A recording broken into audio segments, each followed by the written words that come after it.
Paul Erlich today. Hi, Paul. How are you? Good, Steven. Thanks for having me on. How are you? I'm great. Thank you so much for being on the show. So I guess on today's episode, what we are wanting to do is we are wanting to talk about regular temperament theory. And Paul has written a whole paper on that, which I think is a really good summation of information that the tuning groups have come up with over the years. And I didn't really understand regular temperament theory myself at all. I don't really understand the higher level concepts still, but I do understand the basic stuff, and it's mostly because Paul and I have talked about this paper and hashed stuff out, so it's a really huge honor to have you on this show since you're so important in bringing regular temperament theory to so many people, I think. Well, it's a huge honor to you to be so interested over the years, to have asked me all kinds of questions about it, and gotten your brain around it, which not many people have as far as I know, but it's gratifying that people put in the effort to do so and get something out of it musically. Yeah. So when did you first become interested in regular temperament theory in general, or how did that start for you, that whole journey? We kind of made it up as we went along, so to speak. Those of us involved in the tuning group or tuning list as the earliest internet community on the topic was called, or at least the earliest English language community that I know of. Right. Which was hosted originally on Mills and then migrated a few times, ended up on Yahoo. So I was active on that for about 9.5 years, and starting 96. And so there were a number of other people who I sort of found there and found across the internet with their own websites. I invited them to the group to join in the discussions, and a lot of the discussions were, interesting stuff that a lot of which was already sort of in the literature, and then people doing their own investigations. And after a few years, it sort of became a thing in itself. It was, there were a bunch of composers on there asking interesting questions. And after sort of seeing some of the patterns emerging across different answers to different questions, progress was made, let's say. Yes. And a lot of it had to do with tidbits that we were becoming aware of from one source or another from past research that had been done. For example, Fokker, the great Dutch physicist and composer and theorist, little by little, sort of this big picture started becoming clear in some of our minds. And as far as working out the math of it, it seemed like Gene Ward Smith was one of the most helpful people with that. You credit Gene Smith in A Middle Path and several other people. I think you credit Dave Keenan and Graham Breed and many other members of the internet's tuning and tuning math groups. Yeah, I would say that what you're reading there in that paper evolved from the discussions, and those were the most active members of those discussions, but there were many others. And, including Margot Schulter, who's still active now in the discussions on Facebook, and Dan Stearns, the incredible guitar player. A lot of people were taking an interest in the stuff that we were looking into, and helped sort of solidify it, at least in some of our minds. So the paper kind of gives it to you from my perspective. At that time, my perspective certainly changed over the years that I was a member of that group, and I think a lot of other people's did too. And so some of the earlier papers that I wrote, like the paper on 22 equal, might give you a glimpse into the pre-regular temperament philosophy in a sense. Yeah, so you have sort of this mathematical theory that's coming together as a result of lots of interested and musical and or mathematical people contributing their ideas. It's a communal effort, really. And tuning theory is also so unique in that the mathematics of it are all about trying to get numbers to equal other numbers, or what happens when you're in a tuning system and you count a rational number as acting, as a different rational number that's close. Like, that's basically sort of what the act of temperament is talking about, right? Yeah, in a sense, that's true. And if you set up more than one relationship like that, things can get quite complicated. So that's where things get sometimes into more math than musicians are used to seeing or thinking about. But just to offer maybe a slight caveat to that, because I'm always correcting everybody. Mike Battaglia was the one who maybe corrected me on this at one point, or at least made this excellent point, which is that these basic prime numbers that we use to construct rational intervals, to construct simple number ratios that are often valued in music, well, actually they could be anything. And you still have a version of regular temperament theory for that. So instead of harmonics being integer multiples of some frequency, they have some other completely different relationship to that fundamental frequency. And now you're interested in constructing scales that are low dimensional, which means that you can use a very small number of basic intervals to create those scales, but you're hoping to approximate all the proportions. So that is mathematically the same kind of problem that we deal with in regular temperament theory, except there you won't have ratios. So, right. On the surface it might look different, but underneath the surface, the theory kind of runs on matrices. Mike would say, well, regular temperament theory, it applies to any conceivable timbre or chord, let's say, or ideal set of frequencies that aren't commensurable with one another. Yeah. And then the problem of how to find tunings and scales that approximate them in a commensurable way. I think this reminds me of subgroups. Now, at least from what I've heard from some people, I gather that in the internet tuning culture for a while, subgroups weren't really used until people figured out that they wanted to explore tunings with small numbers of notes that didn't approximate, all of the nice just intonation, like the 3 limit, the 5 limit, the 7 limit, etc. And of course, just intonation has to do with prime numbers, which we'll get to. So yeah, I guess subgroups were one of those sort of early, discoveries on the tuning list, right? I guess it was so early that it didn't really stand out as something different, but I think what happened was just the way that stuff was written down, people might have forgotten about subgroups for a while. Right, I see. What were some of the other mathematical discoveries that happened in the tuning list that really propelled things forward, or if you had to describe some of the events from the tuning list that really brought regular temperament theory together, how would you describe those? That's a great question. As I recall, things kind of got bounced around and discussed in that group in waves. So new people would join and ask, inevitably some of the same questions would get asked, and some of the same people would answer. But as they answered the same questions they'd already answered before, they would have new thoughts. Yeah. And so the answers started to evolve.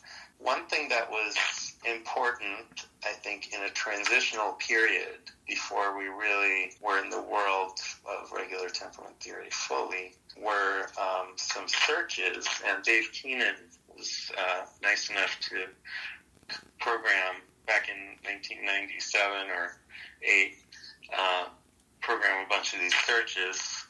I think he has a lot of that still documented on his website, maybe 1999. These searches had to do with what we would now call two-dimensional temperaments, or rank 2 temperaments. And at the time, instead of thinking about tempering out commas because I think, we were a little bit prehistoric still. So what Dave simply did was he did a big computer search using every possible generator, going from 1 cent, 2 cent, 3 cents, all the way up to 600 cents using an octave period. And then he did the same thing for a half octave period and a third octave period. And he was looking for which of those gave scales of up to some number of notes, 14 notes per octave or something like that, with a certain number of consonant triads and, or tetrads. And, so there was a 5-limit search and a 7-limit search. I'm not sure if there was a subgroup search, as we might call it today. And of course, mean tone came up in this search very strongly. And also what we now call porcupine came up. So that was, I think, the original discovery of porcupine. That's exciting. As a scale. And at the time, we weren't referring to any commas or anything like that. It was just that, okay, you iterate the generator enough times and you get approximations to these intervals and chords.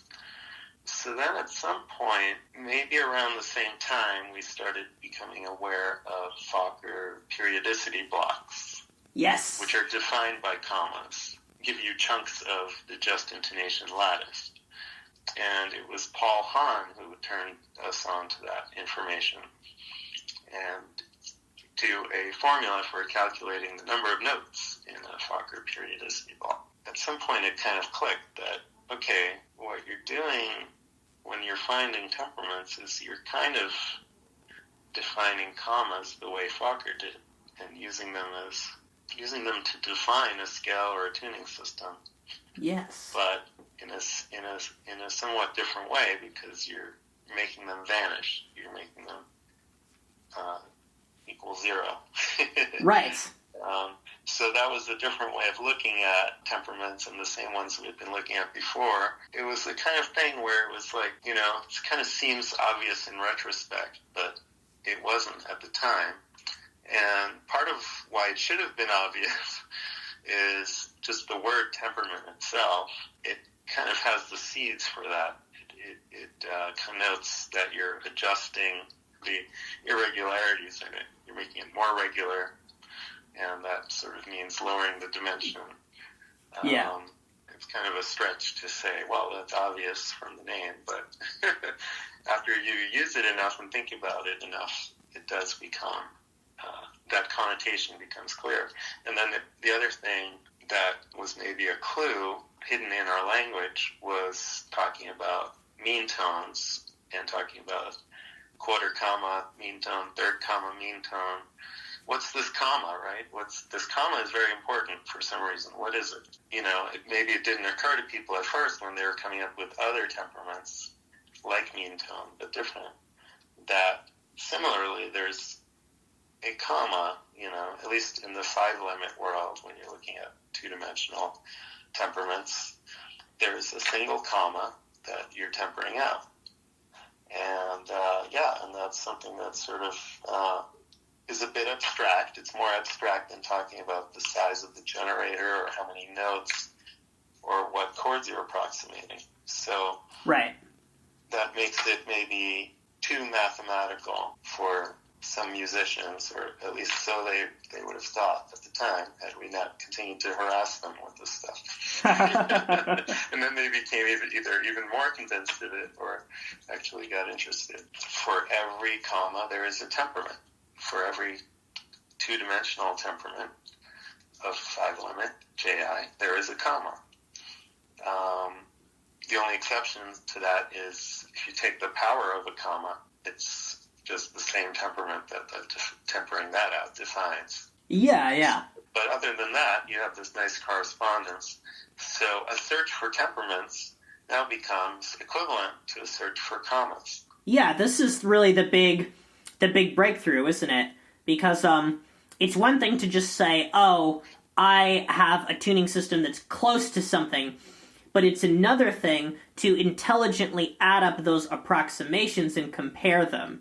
And so that, I think, is what regular temperament theory does really well, and probably the best way to get musicians to see how useful that is to demonstrate chord progressions that use comma pumps. Because I think that really makes a lot of sense, like, oh, as these notes' error kind of adds up, you end up in a different place than you were before. Right.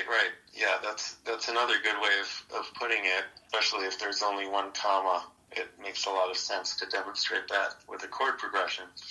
Because basically what this temperament is doing is in many cases, it's introducing more of the consonant chords that you're going for than you would have been able to get with a scale of the same size in just intonation. Right. So the diatonic scale in mean tone is a clear example of that.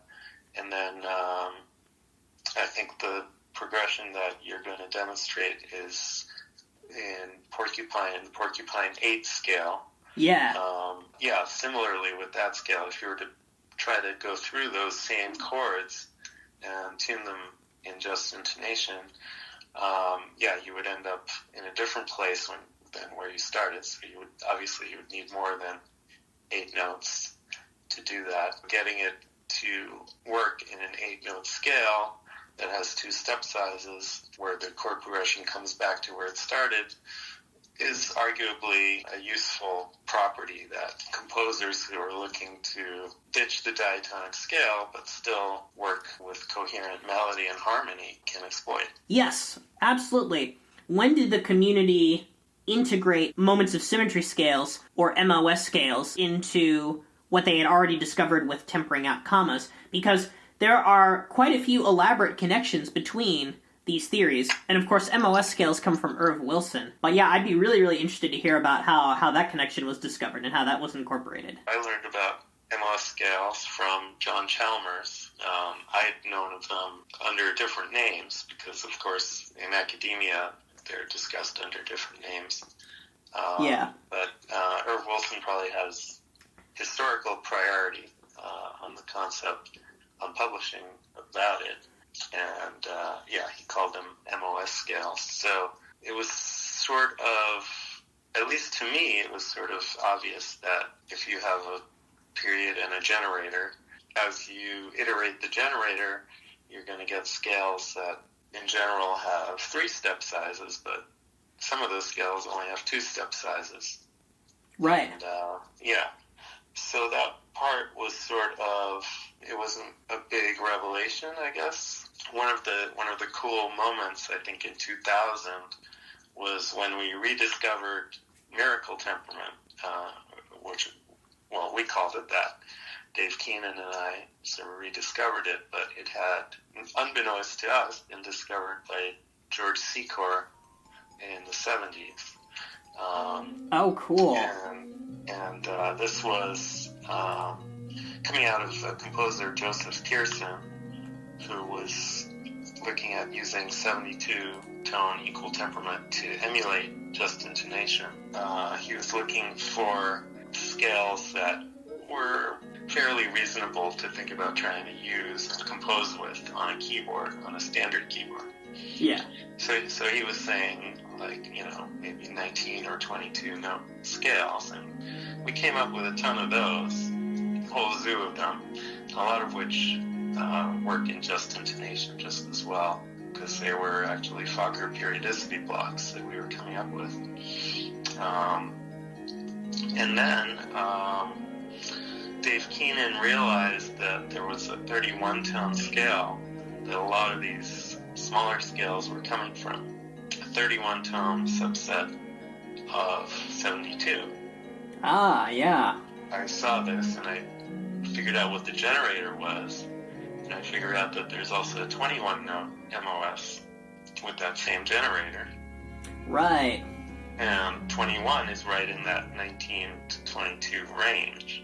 That's something that's sort of easy to keep track of compositionally. And of course, there are only 2 sizes of 2-step interval and 2 sizes of 3-step interval, and so on. So that makes it easier let's say, than if that weren't true, to understand the structure and to transpose particular chords around in that structure and understand how the chords will either stay the same or something changes a little bit. So that became very useful. Joseph Pehrson composed a couple of pieces in that scale. He got a cello player to read 72-tone notation, but the main thing the cello player did was to study the scale with headphones. Joseph prepared some teaching materials, including, ear training. So play along on your cello or sing along with the scale as it's played. The independent discovery of that scale is so exciting. It almost confirms the validity of the whole thing. Like, oh, this is a really, really good scale because somebody else discovered it too. So it'll be really good for, like, optimizing these ratios and just intonation and having everything come together. It reminds me of the whole Bull and Pierce situation. Yeah, except this wasn't a scale that George Secor discovered. It was a tuning. And right. He did not look at MOS scales with that tuning. What is the difference between a scale and a tuning? This will be very good for our listeners to hear. Yeah. Well, I'm sure that there are a lot of usages of these words that aren't always 100% distinct. Like a tuning could be a tuning for an instrument, right? So, yes. Colloquially speaking, you have your keyboard, and if you can tune every key on the keyboard separately and save that, then that's a tuning. Yeah. But a regular tuning, or what we might call a group, mathematically speaking, has the property that if you stack any two intervals in the tuning, you get another interval in the tuning. Right. But the diatonic scale does not have this property. You can stack two major thirds and get an augmented fifth, which is not in the diatonic scale.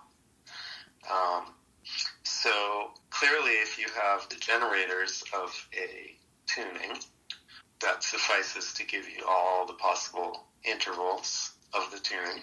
Yeah. Which may be infinite or it may be finite in the case of an equal tuning. So really a tuning system then is something, it's mathematical rules that cause the whole system to sort of have the potential to be used. And then the scale would be the finite number of notes that are used and how those are described. Right, although an equal tuning is also finite, like right. 12 equal has a finite number of notes per octave, but it's also a regular tuning as well as a regular temperament. Yeah. Because, no matter how you combine intervals in 12 equal, your result is always another interval in 12 equal. Mm-hmm. Yeah, exactly. So, in regular temperament theory, I wanted to ask you how the wedgie was discovered, and tell me if I'm butchering this, but I believe what the wedgie is, it's like a unique identifier for any given temperament. Because, as we were talking about before, regular temperament sort of turned into the hunt for which commas are vanishing in that system. But then, the way temperament is mathematically defined, you can have a tuning system, which you've just talked about. You can have a tuning system that you arrive at in different ways by causing different commas to vanish. So then, you aren't able to describe that tuning system uniquely just by, one path of commas vanishing. Just to clarify something you just said, you can have a list of vanishing commas from a given just intonation tuning. Yeah. And then you can have another list of commas. Those two different lists of commas, if, you assume all the commas listed vanish, they may result in the same exact temperament. Right. Or the same exact temperament class, because even a given temperament or a temperament class, like mean tone, has different tunings, like quarter comma mean tone, 2/7 comma mean tone. Yeah. But leaving that aside, the same temperament. And then the question becomes, how do we refer to a given temperament in a way that you can always recognize it? So maybe the wedge product serves that purpose, as you were, I think, alluding to, right? It gives you a unique identifier, and you can always take the commas that you're interested in, do a little math, and see if you get that. And that'll tell you if that's the temperament that you get from tempering out the commas that you listed. Right. So that is very useful, obviously, but there's more to it than that, and something I should say in response to what you just said, but also in response to, I think, something you said earlier, is that really the picture you've painted so far, and I've helped, is a little bit like, okay, we realized that it's, instead of looking at generators and searching, doing these elaborate computer searches, we could cut to the chase and describe everything in terms of commas. And that's the fundamental math behind regular temperament theory. Well, actually, that's not quite true, because there's actually a mirror image of the entire subject, and we might even come up with a different name for that, regular mapping theory. But really, it's virtually the same thing in a different guise. And instead of coming from commas, tempering out commas from just intonation, there's another approach which is the exact mirror image of that, which is, I call it crossbreeding equal temperaments. And it turns out that any regular temperament can be described either way, in terms of tempering out commas or in terms of crossbreeding equal temperaments. And mathematically, there's an exact, what's called a duality between these two, because they kind of look the same mathematically, and we use similar symbols mathematically too. So they point to the right for commas, and they point to the left, if you're familiar with these bra-ket vectors. Yeah. Some of these are in Paul's paper, by the way. Yeah, I don't get into the wedge product in that paper. Maybe when part 2 of the paper comes out, that'll be one of the topics in there. Yes, part 2. But it's only part 1 so far, and so there's a little bit of a demonstration of those kind of mathematical objects. There's something called a wedge product, where you can combine commas together, or you can combine equal temperaments together using the wedge product. And then the wedgie, as we call it for fun, of a given temperament is arrived at by actually, you can either arrive at it by taking the wedge product of equal temperaments that crossbreed to it. And that's something we would have to explain, take a few minutes to explain if we want. Or you can get to it by wedging together the commas that vanish, and then taking the complement. The complement is a simple mathematical operation that reverses the order of the numbers in a vector, and it also flips some of the signs. But, so if you know what the wedgie of a particular temperament looks like, then you calculate the wedge product of a bunch of commas, and you see the same numbers, except they're in reverse order, and some of them are negative. It's a good sign that you've gotten the temperament that you wanted. Yeah, and so then, did Gene Ward Smith discover that? Yeah, well, this is some standard math, I guess, wedge products. Gene was the one who came up with the idea of using this kind of math, which is called multilinear algebra, or Grossman algebra, or exterior algebra. Those are different names for it. To describe, temperament and kinds of problems that we wanted to solve. Now, Graham had his own way of doing this, so he wasn't particularly affected by this wedge product formulation.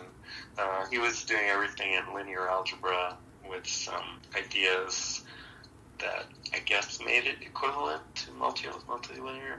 Anyway, you should interview him. Yeah. Do a podcast with him. If you ever use his app, which is, now it's like, I don't know what the world would do without Graham's app, right? Yeah, we wouldn't be able to find temperaments. Yeah. I wouldn't be able to do it. He's got a little note in some of the pages there, some of the results you may have come across. It says, no wedgies were harmed in making of this temperament. So I think that's his little way of saying, well, I'm not really using that. But anyway, for a lot of purposes, it's a nice, neat way of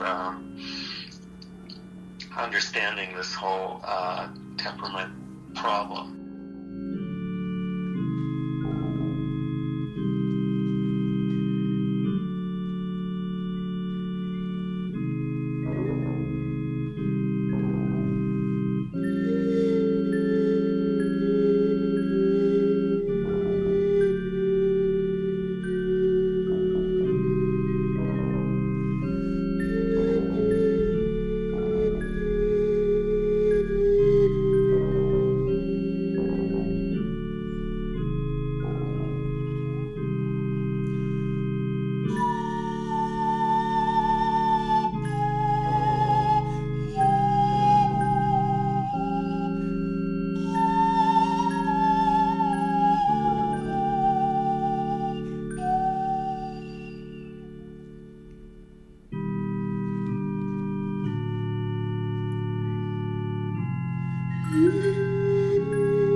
Now that we've already talked about multilinear algebra, let's start over and let's talk about basic algebra. Some basic intervals and microtonal intervals. I was thinking this could kind of be like a little explanation of some things that microtonalists don't often talk about.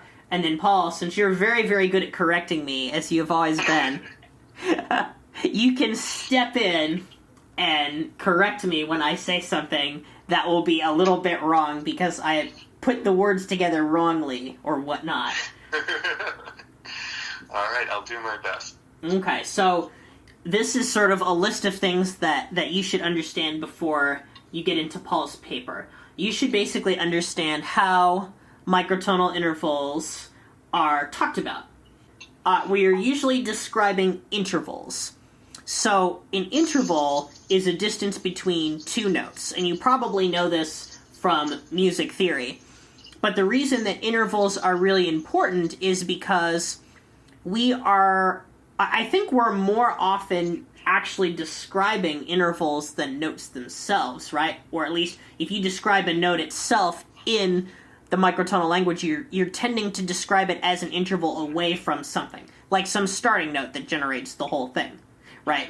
So in 12-tone equal temperament, we can use letter names to describe any note we want, and, you know, it technically exists in reference to any of the other notes that have been tuned, but then in these microtonal tuning systems, usually we're describing a note that is, in fact, sort of being described as an interval so that you know how it's related to the other notes. The two main mathematical ways that microtonalists describe ratios are in cents, like cents in a dollar, and ratios, which are useful for different reasons. So, basically, cents are a way to helpfully add intervals, sort of the way we hear them. Like, here's C, C sharp, D, D sharp, and if we keep going up the piano, you know, we have 100 cents in between each of those intervals. But if you were to get the hertz values for each of those, they would get bigger and bigger between those adjacent notes as you went up the piano. So cents help us describe adjacent notes in that way. And then ratios actually do the same thing, but they involve multiplication. So basically, if I have an interval, like an octave, I could describe that either in cents or in ratios. So with any of these intervals we're using, there is an analog in the other system. Like, so if you can describe an octave in cents, an octave in cents would be 1200 cents. We just decide that an octave is 1200 so that it's easy to compare everything to 12-tone equal temperament. An octave is 1200 cents. And then as a ratio, an octave is 2 to 1, or just 2, because if you have the frequency that represents this lower note, like 100, then this one would be 200, this one is 400, 800, 1600, etc. And I'm playing C there, but I just, you know, used 100 to make the math easy. So that's what's going on here. So hopefully that's a good explanation so far. Do you have anything to add to that, Paul? I would say that the reason that we like to say that we're talking about intervals generally rather than pitches in regular temperament theory is to a large extent just because, number one, regular temperament theory gives you identical intervals. Right.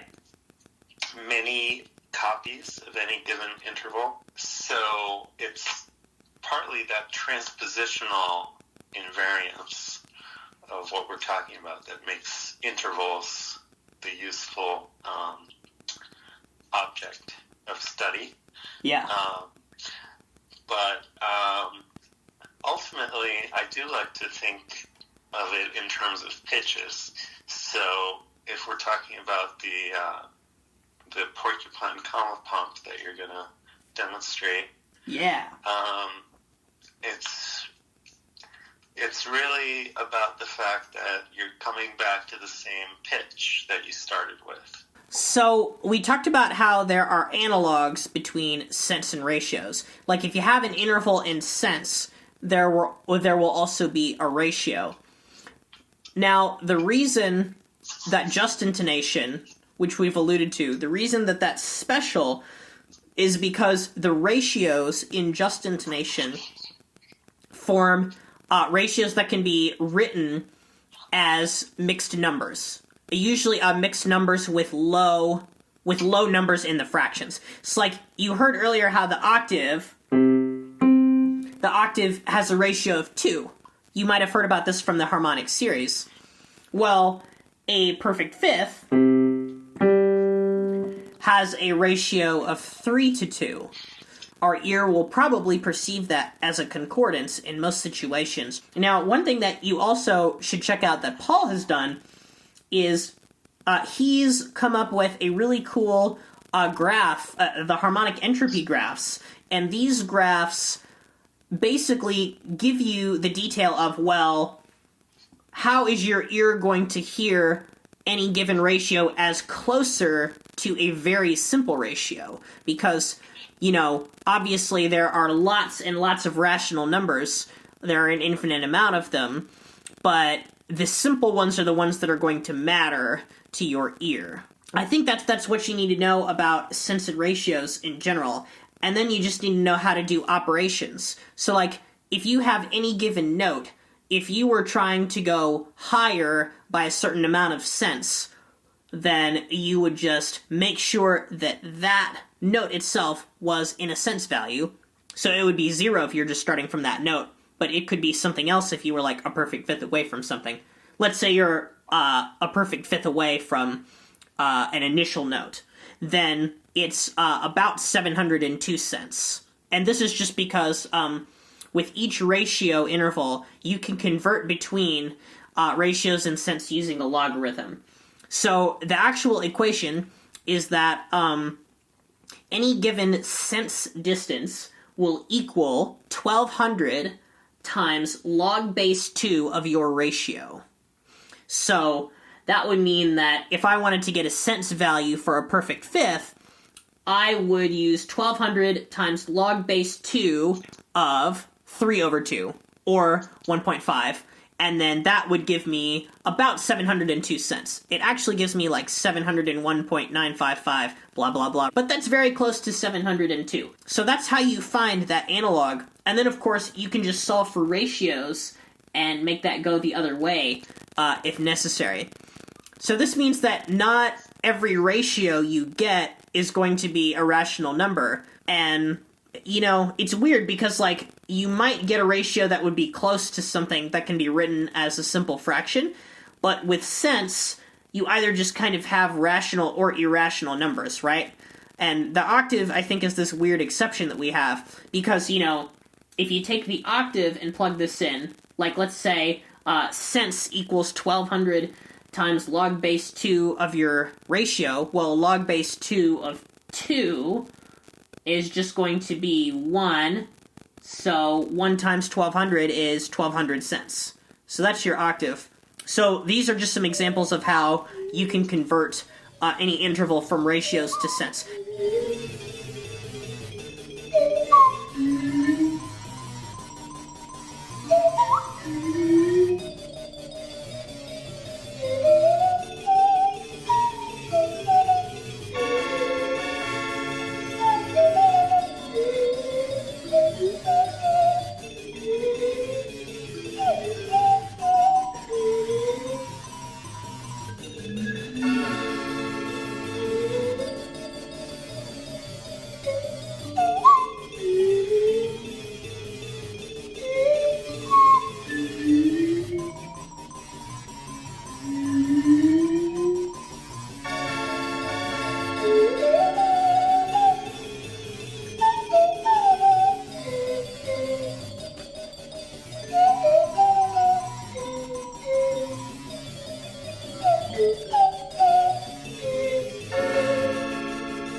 now let's talk about basic arithmetic operations.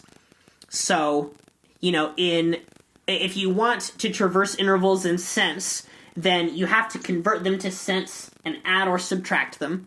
So, like, if you wanted to say, let's say you wanted to go up 2 perfect fifths from a note. And these are just perfect fifths in, I don't know if we should make them perfect fifths. Let's make them perfect fifths. So let's say the distance from our initial note to our next note is about 702 cents. Well, if we continue up yet another perfect fifth, we just add 702 twice. And then we would get 1404 cents, which is a little bit more than an octave. And then if we wanted to do that with ratios, we would make sure that our first interval is a ratio, so 1 over 1 for our initial note, and then multiply by 3 over 2, and then multiply this by 3 over 2 again. So it's like we are performing the same operation, but we're using multiplication and division instead, now that we have ratios. Because with sense we add and subtract, and with ratios we multiply and divide. So, this operation, if we have 3 over 2 as an interval, times 3 over 2, well, we get 9, right? Because 3 times 3 is 9 on the top, over 4. So, that is simply the ratio for that interval. So hopefully that all is making sense to our listeners, or it doesn't sound insane. That probably was the most sane part of our podcast so far. That's good. Okay, awesome.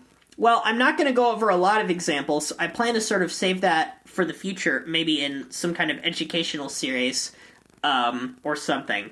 But, that's just sort of how you do basic operations. So don't try and mix sense and ratios together in your operations. You have to convert from one to the other using that logarithm I mentioned. And with sense, you add and subtract. With ratios, you multiply and divide. Now, let's talk about how we octave reduce using sense or ratios. So, you know how I said that with sense and ratios, you know how with ratios and sense, how, like, if you have an intervallic distance in sense, you can change that to ratios, and there's an analogous mathematical operation. Well, in order to octave reduce, what we do in sense land is easy. We just use mod 1200, because 1200 is our octave value, right? So if we are outside of the octave, like, let's say we have that interval we got before, 1,404 cents. If we want to put that within the octave, or any interval, we just add or subtract 1200 repeatedly until our interval is in between 0 and 1200. So, for 1,404 cents, we could just subtract 1200, and then we get 204 cents.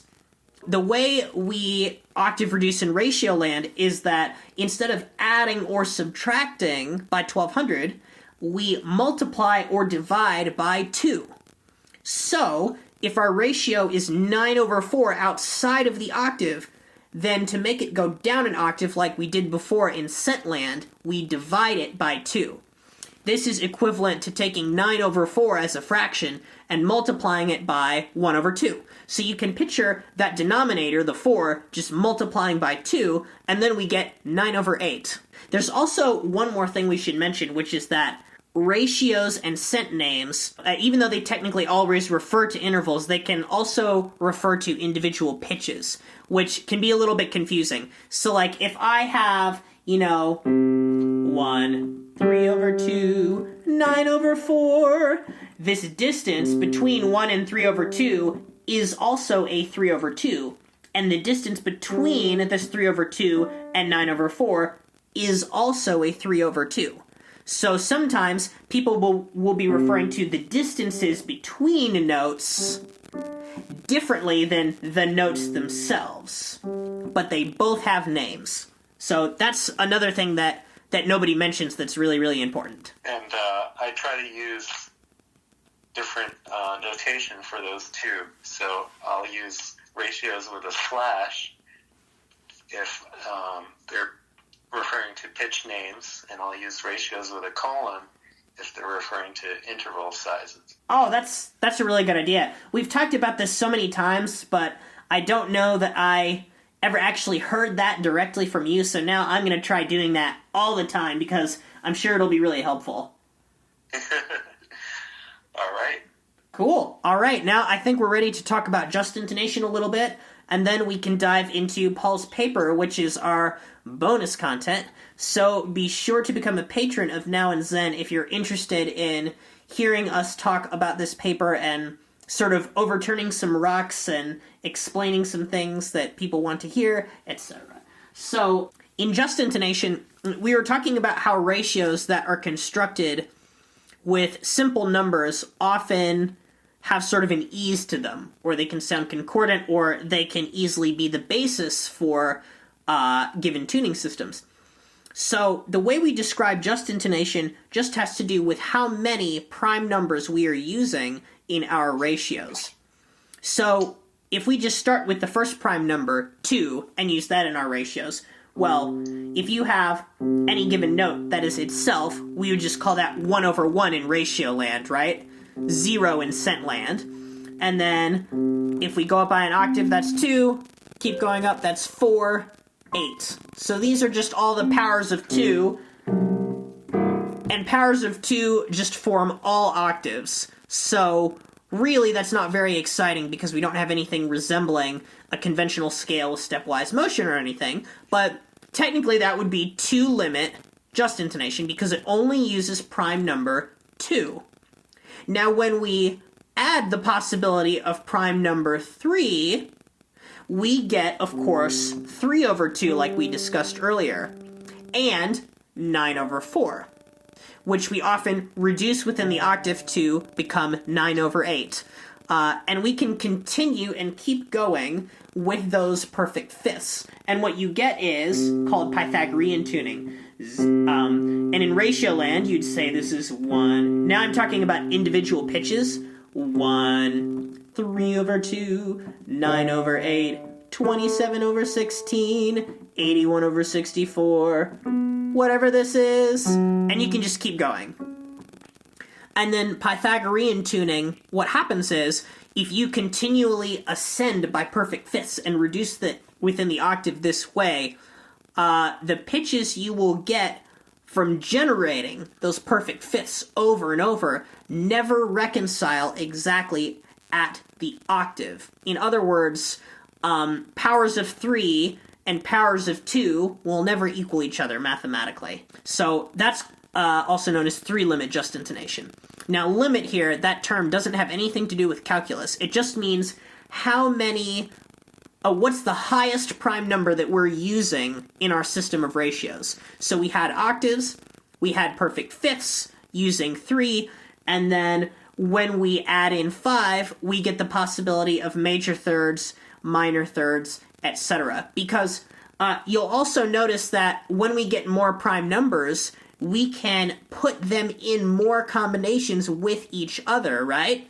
Because when we had the 2 limit, we just had octaves. That was all we could get. And then in the 3 limit, we could combine 3 and 2. Okay. With the 5 limit, we can combine 2 and 5, 2 and 3, 3 and 5, or we can even have ratios that use 2, 3, and 5. So then, with the 7 limit, those combinations increase. With the 11 limit, those combinations increase, etc. And the reason why prime numbers are important in describing limit is because prime numbers give you new possibilities, essentially, that you can't reach with the previous limit that you had. Mm-hmm. And, for the math curious, you could mention the fundamental theorem of arithmetic. Yes, you know what that is. You could do that. Well, the fundamental theorem of arithmetic says that every integer has a unique prime factorization. So there's only one way to multiply prime numbers together to arrive at a given integer. And that's a cool property of the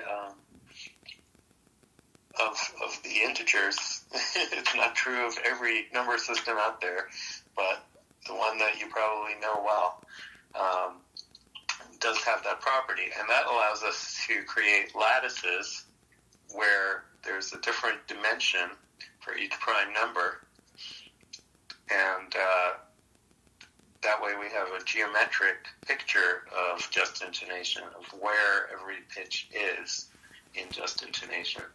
And one cool thing about these lattice pictures is that the closer two pitches are to each other, generally the simpler the ratio that they form with each other. Yes, it's a very, very cool way to unite like our geometric instincts and our algebraic instincts in tuning theory. All right, Paul, well, thanks so much for talking to us. Now we are going to go over a middle path in great detail, that is, in the bonus content. So, if you would like access to that, please become a patron of Now and Zen. You can find our Patreon in the description. Thank you very much.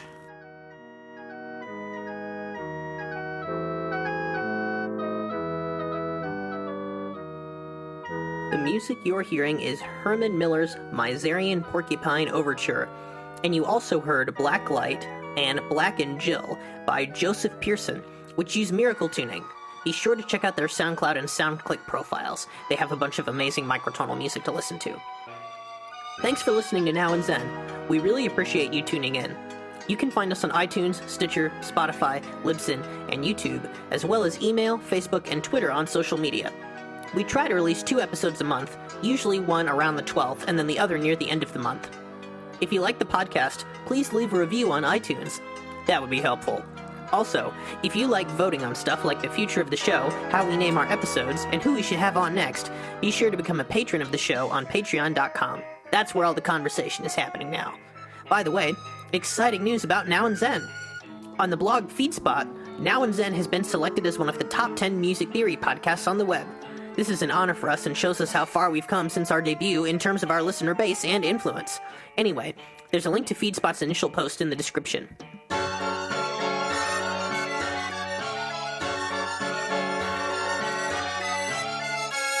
I think it would be cool if this podcast became a sort of billboard for upcoming microtonal events. Anyway, we have quite a few on the way, which I'll proceed to explain below. First event. If you're in the Pittsburgh area, and or if you can get to Pittsburgh, check out the Beyond Microtonal Music Festival, co-presented with the Andy Warhol Museum from February 28th to March 1st. This event is created by Dr. Matthew Rosenblum and features ensembles such as the Ray Calais Duo, the Micro Ensemble from Finland, the Fret X Guitar Duo, and the Del Sol String Quartet. Wow! I've provided a link in the description so that you can check it out. There's lots of music by well-known and or living composers. Sounds exciting. Second event. For our second event, we have our fellow microtonalist, Juhani Vesikala from the Czech Republic. Thank you, Stephen. My name is Juhani Vesikala, and I wanted to let you know about Microfest Prague 2020. This festival takes place in the Czech Republic in Prague from April 23rd till 25th. At this 3-day festival, we feature many presentations and concerts that aim to enrich worldwide dialogue about microtonal music. This is something unique and big because microtonal activity has been scarce in Czechia after Alois Haba's Microtonal Institution in Prague ended. This festival assumes an international scale with the format of Microfest, which I have previously used in Helsinki, Finland, to organize a similar festival. Would you be able to tell us about the events and the people behind them? Yes, sure. There will be 2 days of lectures and lots of microtonal works played on each evening from Thursday to Saturday. Our main lecturers include Mark Sabat, Robert Hasegawa, and Klaus Lang. Lecturers and performing musicians also include Margaret Mayhoff-Eliška, Erik Tresho, Linnea Sundberg-Kassoli, Daniel Costello, Christian Klinkenberg, Juuso Kuntu, Edward Powell, Petr Pařízek, Juhei Iwasaki, Ivan Borash, Eva Oplištilova, Donald Bausted, Stephen Altoft, and as our visiting ensemble from Austria, the Schalfeld Ensemble with a quartet setup. The composers featured include Alois Haba, Klaus Lang, Mark Sabat, Xue Han, Joakim, Eleni Ralli, Peter Körsegi, Antonis Rouvelas, Jonas Marti, Pavel Shabatsky, Luis Aguirre, Michael Mikulka, Milan Gushtar, Alisa Aska, Mike Capello, Olga Krashenko, Rusbeh Rafi, and me. That sounds awesome! Yes, thank you. Thanks again for listening, and if you would like to get in touch with Microfest Prague, you can send us an email at microintervalinstitute@gmail.com. We still have some options for accommodation during the festival at reasonable prices. You can also visit our website at microintervalinstitute.wordpress.com, where you can take a look at the full festival program. We hope to see you in Prague in April. Fun and educational. Third event. Of course, UN12 2020, the Zenharmonic Convergence, is around the corner. This event takes place at the World Fellowship Center in New Hampshire in July. Having been to 3 UN12 events myself, I can say that it feels more like a wilderness retreat than a conference, which is a unique vibe for one of these events. This year at UN12, we have Mark Johnson, an essential music director, facilitator, and singer in Toby Twining's Chrysalid Requiem, as the headlining clinician for this event. An extremely exciting opportunity to get microtonal music sung by people who have the tools to bring it to life with the right intonation. Please check out the link in the description for more info, and fill out an intent to participate form if this event seems interesting to you, found also at the link. That's all the announcements. Our bonus content this month features oral demonstrations of the porcupine and miracle chord progressions in Paul's paper, A Middle Path. Be sure to check out the paper in the description, and the bonus content, of course. Thank you for all you do as listeners and supporters of the show. This episode wouldn't be possible without the generosity of our patrons, our Zenharmonic patrons, as well as our Zenharmonic gods, Christopher Bailey, Leland O. Weigel, Amy Coleman, Tina Harmon Carteau, and the Brass Whisperer. We appreciate you listening. Catch you next time on Now and Zen.